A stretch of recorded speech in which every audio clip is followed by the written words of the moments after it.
Aeril, even before the heroic age, primeval man, searching the heavens for answers to their suffering, attributed meaning to its bodies and deemed them sacred. The inhabitants of the White Hills held the stars as honored dead and heaped stones upon the mountains to better reach them.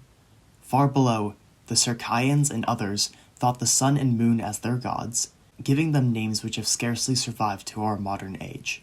Many, however, from the Kertari to the noble people of Thais, tell of the red moon's coming and how the gods gave it so mortals might track the year's progress in perfect clarity. From Otis the Traveller's Geographies, Book 2, Chapter 14. The darkness called to Aeril. He had found himself back in the chasm of the crypt, by the rawness of the walls further down than ever before. He was going down those steps of worn stone, blind of all else from the torch in his hand. Somewhere nearby water was trickling, and even through his sandals he could feel the damp stone. He could not recall why he was down there, nor how far, only that he had to go deeper. Even so, something in Aeril was off. Every step the man took felt wrong, a rhythm unlike his own. The ground felt slightly too close, the torch's flame different in its luster. Even his breathing felt strange. Despite this, he never felt off balance, never inept in his movements, just slightly off. Something then emerges from the gloom, towering over him. It is a creature of darkness imperishable, its form a wound upon the world itself. The veil about its head lifts, revealing a beaked helmet beneath which Aeril could feel two eyes staring back at him, two eyes of purest gold. The thing from the abyss raises its sword, and Aeril's meets it, the torch in his hand now become a blade of jet-black stone. "Your sorrow," the thing spoke to Aeril soundlessly. "A daughter she will be, a bearer of your curse." Aeril's breath drew short. This thing, they were the Lord of Blackbirds. Aeril at once found himself in his bed, gasping for air. It was night. Instinctively he raised his left hand, 5 fingers staring back at him from the darkness. It was just a dream. Aeril's hand next found the thing around his neck as his breathing slowed. Just a dream. Dream it was, but a type of dream that kept serene Estelle shy and secret. Staring up at the rafters, listening to the quiet of night, Aeril's patience faded until he rose and walked over to the window. Outside, the stars and moons shone with equal brightness, the reds wholly full and his silver mother approaching. The year is half done. Aeril opened the window, letting in the cool night air, and dawn is still hours off. It was a curious thing, wasn't it, that the rooks, who held light and day sacred, considered the moon sacred too, and her eclipse more so, the messenger of their god. But only one, Aeril thought, staring up at her. Only you. Yet why? Why is the red not sacred to the heron? The Lord of Blackbirds. Aeril had first heard the legend on his grandfather's knee, playing with his burnt fingers.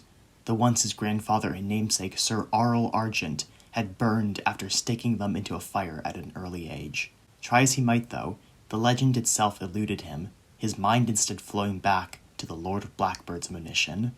A daughter she will be, a bearer of your curse. What curse? Aeril heard himself say. A daughter? But Aeril had only known 4 people in his life. His first had been before leaving Erdonia, an affair worse than expected which left both disappointed. The second had been less difficult, the next one's even less. One was an innkeep's daughter, another a novice in the Temple of the Triarchy, yet to take her vows. The third he had first met beneath the moon, while wandering Shadow Alley. Of the 4, she was the only one who had been a lover first, a friend second.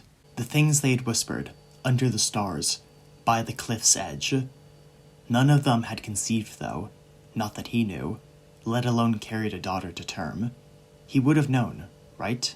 Why had he gone down to see them? Aeril found himself wondering. Was it simply to know if they still cared for him, or at least had once? That it would be solace enough. Pacing around the room, Aeril's hand found his amulet, his third eye and the one he never dared show, not even to Fortuna. He had found it 10 and 2 years prior, after Petrus the stonemason had broken into some ruin when building an extension to the cellar. Into that hole beneath the old keep, a little Aeril had crawled, unknown, unseen. They had found him several hours later, one arm broken and another clutching some rusted hilt with the blade snapped off. Outside of his nightmares, he had no memory of it. He had fallen on the way back up, the attack brought on by the ruin's bad air.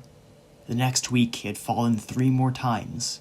All he remembered were the visions, colorful as starlight deep beneath the earth. After the attacks had faded, Aeril had snuck down to Ravencroft Village, that antique hilt no one had dared wrest from him, hidden in a leather satchel. At the market he had found his silent obsession resting on a red Arcania silk pillow in some fortune-teller's stall, one amidst many trinkets. An orb it was, the size of an apricot, and dark as winter midnight, save for a jagged white line marring its surface. "Is it meant to look like an eye?" he had asked, finger pointed towards the bauble. "One might think, child." The fortune-teller lifted the bauble from its throne. "One might think. But do you?" "Obviously," Aeril snapped. "But is it?" The crone's cackle was as thunder. "Not for mine, child. Not for mine. Its name is ancient, lost beneath sea and stone. Does it frighten you, child?" "Of course not." Aeril straightened his back. "What does it do?" The woman chuckled. "Would that I knew, child. Would that I knew." That Aeril hadn't needed even a moment. In an instant it was his for only the price of a rusted sword hilt, that orb which then seemed more beautiful than plumed shadowbird's song, or the sheen of starry purple emolite. Of leather he had forged its harness and carried it ever since, his secret shame and greatest pride. "Someday," he whispered, "you will reveal to me your secrets." Guided by the moons, Aeril walked over to a nearby shelf and pulled out a dusty codex on the legends of his homeland. After lighting a lamp, Aeril sat down and poured himself some wine, thick and dark as it came out of its narrow-stemmed laginos. "Drink it well," Eganhan had said as he had pressed the jug into Aeril's hands after their meeting with Edmund, Fortuna, and Lucian. "The best of our stock, a vintage like no other." Not wanting to offend, Aeril had accepted, then in turn given some to Julianus to taste. The guard had reported the wine as mild, with earthy notes and a hint of cinnamon. In truth, the wine was anything but, overly astringent in the first sips and sweet in the next. The spice was apparent enough, though, and Aeril had drunk a fourth of the small pitcher to help him sleep. Sleep had not come easily since leaving the Eastern Rookery, and Aeril didn't want to endure another restless night. Taking another sip, Aeril cleared his throat and began to read. "The Lord of Blackbirds," the chapter began, "is an ancient legend told throughout the White Hills. According to Gyges the Elder, in his Timetables of Antiquity, this legend is especially ancient, happening even before the tale of Lady Snaya and her son, Prince Dagon Caveborn. Some even say it predates the heroic age altogether. Legend has it that the Lord of Blackbirds, sometimes called the Lord of Ravens, was a singer's son who, by his mother's art, learned to speak the language of all birds.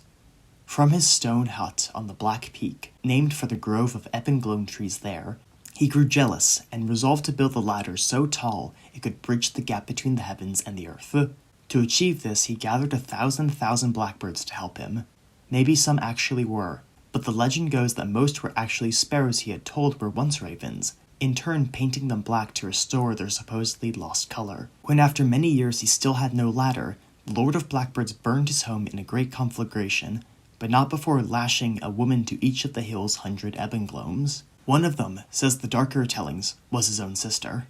While many blackbirds died in the blaze, many also fled, calling themselves blackbirds wherever they landed, for the smoke had stuck the paint to their feathers so fully that they could never be washed clean.